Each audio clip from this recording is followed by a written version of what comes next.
Interessante. Muitas pessoas, quando nós apresentamos a Bíblia, dizem para nós, não, mas isso foi escrito... Como é que você vai saber que aquilo que você lê no Evangelho de São João hoje é realmente aquilo que estava lá? Isso, com o passar do tempo, vai sendo mudado, uns vão colocando as suas ideias. Entendeu? Como é que o senhor enfrenta essa pergunta de que aquilo que nós temos hoje na Bíblia realmente reflete aquilo que foi a intenção original, os escritos originais? Talvez os telespectadores em casa já devam ter ouvido falar de Bart Ehrman. Bart Ehrman é um americano que é especialista em crítica textual do Novo Testamento e agora escreveu um livro, Misquoting Jesus, onde ele afirma que a gente não pode confiar naquilo ali. Muita gente está comprando o livro e está virando a Bíblia de muita gente. Eu não vou ter tempo aqui para traçar todos os detalhes, mas eu quero afirmar que Bart Ehrman está errado. O mentor dele, o falecido Dr. Bruce Metzger, que era uma das maiores autoridades do mundo em crítica textual, publicou vários livros dizendo que nós podemos acertar a originalidade da Bíblia, conforme a sua pergunta. E é interessante que o próprio Bart Ehrman, quando Bruce Metzger estava vivo, escreveu um livro em coautoria com ele, defendendo que a Bíblia é acurada no sentido dos manuscritos. E agora ele está ao contrário. Então é bom que o telespectador veja os dois livros de Bart Ehrman escrito com Bruce Metzger, antes da morte de Bruce Metzger, e o atual.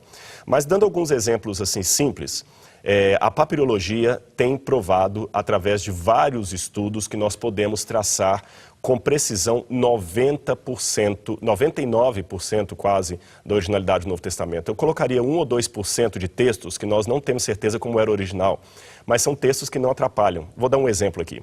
Em Apocalipse diz, bem-aventurados os que lavam as suas vestiduras no sangue do Cordeiro. Certo. Ocorre que no grego existe a palavra istolê para vestidura. Istolê.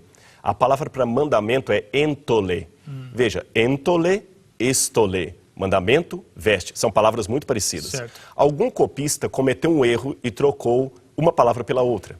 De modo que hoje eu não sei afirmar se o correto é bem-aventurados os que guardam seus mandamentos ou bem-aventurados os que lavam suas vestiduras. Certo. Nós não sabemos como era o original desse texto, mas convenhamos, seja qual deles for, ambos estão verdadeiros. Exato. E este é o 1% da Bíblia, a gente ainda tem dúvida. 99% ou 98% são registrados. Agora, mesmo para quem não domina os campos da papirologia, eu vou dar um argumento para mostrar que a Bíblia não foi alterada. Um argumento simples que qualquer leigo possa entender. Alguns críticos tomam a Bíblia que você tem em casa e falam, se os evangelhos são realmente dignos de crédito, por que há tanta contradição? Por exemplo, num evangelho diz que Jesus curou 2 cegos. No outro diz que era apenas um cego. Na verdade, não existe biocontradição aí. Na época, mulheres e crianças não eram contados geralmente. Era o machismo da época. Se eu tivesse aqui 10 mulheres, 2 crianças e 20 homens, o normal seria falar, tenho 20 pessoas aqui. Certo. As mulheres e crianças não seriam contadas. Raros casos. Lembra do milagre da multiplicação dos pães? Certo. Jesus abençoou os pães e multiplicou para 10 mil pessoas e Mateus coloca fora mulheres e crianças. Certo. É possível que houvesse à beira da estrada 2 cegos, um adulto e uma criança, ou um homem e uma mulher. De modo que um evangelista, seguindo a tradição da época, contou apenas um e o outro falou dos 2. Então não é uma contradição real. Certo. Mas de qualquer maneira, para quem não conhece o contexto da época, parece uma contradição. Certo. E por que Deus permitiu? Eu respondo. Para mostrar que a Bíblia não foi alterada nem para corrigir. Se a Bíblia tivesse sido alterada ao longo dos séculos, essas pretensas contradições não existiriam, porque a igreja trataria de ajustar. Certo. Então, o próprio fato de Deus ter permitido estas aparentes contradições é uma prova de que o texto não foi alterado. E outra prova maior. Durante a Idade Média, o catolicismo dominou por muito tempo, nós sabemos, a Europa. Certo. Eu não sou católico, mas eu vou aqui fazer uma defesa aos católicos, se me permitem, a católicos nos assistindo. Lógico. Se a Igreja Católica tivesse alterado dramaticamente os manuscritos na Idade Média, como alguns acusam, eu não teria dificuldade em provar nenhuma doutrina católica na Bíblia. É interessante que você não vai encontrar na Bíblia nenhum texto mandando guardar o domingo. Certo. Você manda guardar o sábado. Exato. Se Deus não tivesse preservado a Bíblia dele, durante a Idade Média, a Igreja Católica teria mudado o sábado para o domingo na Bíblia. Certo. Eu teria um capítulo em Atos falando da ascensão de Maria ao céu. Certo. Essas coisas não existem, a Igreja Certo. apela para a tradição. Então são argumentos leigos, fora da papirologia, mas que eu poderia dar para dizer que a Bíblia não foi alterada. Se fosse, as contradições não existiriam e todas as doutrinas medievais da Igreja Católica estariam inseridas no Novo Testamento. Ela teria sido tudo polida, né? Todo polido, exatamente. Agora, nem todos os manuscritos fazem parte da Bíblia, que existem os tais livros Os apócrifos. Os apócrifos. Então, o que é um livro apócrifo e como é que foi decidido quais é que faziam parte das Sagradas Escrituras e quais é que não? Bom, vamos então usar a nomenclatura. Apócrifo tem dois significados. Ok. Quando a gente usa na linguagem protestante ou judaica, tem um significado. Os católicos dão outro significado. Primeira coisa é o cânon do Antigo Testamento. Os judeus não usavam a palavra cânon. Mas nós rastreamos pela história dos judeus que eles já tinham determinados que livros eram inspirados por Deus e que não eram. Em hebraico tem uma expressão, livros que sujam os dedos. É uma expressão idiomática para referir aos livros que são sagrados, que são de inspiração divina.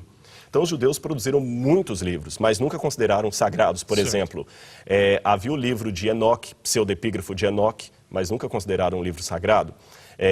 A ascensão de Moisés nunca consideraram sagrados. Os judeus já sabiam que livros foram de inspiração divina e quais não. Certo. Então nós temos, por volta do ano 90, já é uma evidência histórica de que o Concílio de Jâmina reafirmou um cânon que, segundo alguns estudiosos, já estava fechado desde a época de Esdras, no Antigo Testamento.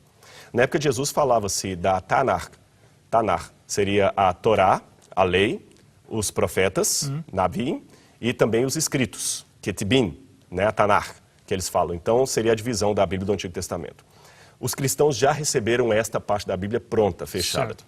Quando homens inspirados por Deus começaram a escrever o Novo Testamento, eles também sabiam que estavam escrevendo a palavra do Senhor e quando não estavam. E isso já estava muito claro na igreja. Muitos dizem que foi o Concílio de Nicéia que fechou o cânon. Isso é um absurdo. Nós já temos o cânon decidido desde o segundo século. Você tem o cânon muratoriano. E muitos livros ainda demoraram foram muito estudo e oração, por exemplo, o Apocalipse faria parte ou não. Certo. Quando esses escritos foram então colocados no cânon, a igreja determinou quais seriam então de Deus e quais não seriam. Jerônimo, no IV século, estava traduzindo a Bíblia para o latim. E quando ele o fez, o Papa Dámaso pediu para ele acrescentar aqueles livros do Antigo Testamento, apócrifos, não inspirados, que seria o livro de 1ª e 2ª Macabeus, Judite, Baruch, o Sirácida e outros mais, que hoje compõem a Bíblia Católica. E Jerônimo, no princípio, se recusou, mas o Papa insistiu.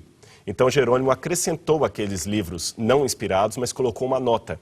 Esses livros foram colocados segundo a tradução de Teodosidão, mas não fazem parte do cânon original. Jerônimo escreveu isso aí, para deixar claro que não eram livros inspirados, inclusive complementos ao livro de Daniel e ao livro de Esther também.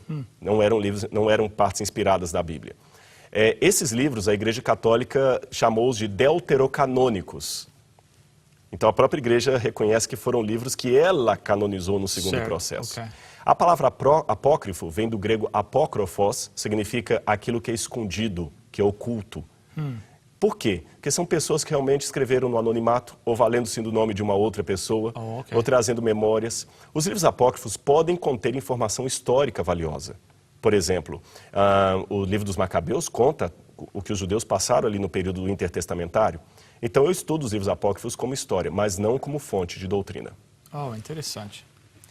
Então o nosso telespectador que está assistindo pode ter confiança que a Bíblia que eles leem, que nós estudamos juntos, semana após semana, é realmente a palavra de Deus que tem sido preservada. Com certeza. Através dos séculos, né? Chega um ponto também que é fé também, né? Que a história, as evidências chegam até um ponto, né? Mas a um ponto também nós temos que acreditar que é a palavra de Deus. Uma das grandes evidências para mim é o poder que este livro tem para transformar as vidas, né? Com certeza. Muitas vidas têm sido transformadas e eu não conheço nenhum outro livro que tenha o poder de fazer isso. Rodrigo, nós estamos com uns 3 ou 4 minutos até o final do programa. Quem sabe você tem um pensamento chave para encerrar a nossa conversa aqui hoje. Muito bem, eu agradeço. E convido você que está em casa a que leia a palavra de Deus. Como o pastor Bill falou, eu nunca vi ninguém morrer ou dar a sua vida ou ser transformado por ter lido Shakespeare. Nunca vi Hamlet transformar uma pessoa perdida numa pessoa salva, numa pessoa de vida mudada, mas a Bíblia transforma. Uma vez um casal estava resolvendo ler a Bíblia para tentar salvar o seu casamento. Depois de uma semana de leitura, o marido virou para a mulher e disse: se esse livro estiver certo, nós estamos errados. 2 semanas depois, lendo a Bíblia, ele falou: meu bem, se esse livro estiver certo, nós estamos perdidos. Mas na 3ª semana ele concluiu maravilhado: se esse livro estiver certo, nós podemos ser salvos.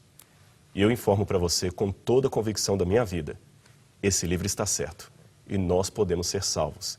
É a palavra de Deus dada ao ser humano. Descubra a Bíblia, descubra o Deus da Bíblia e deixe-o transformar a sua vida.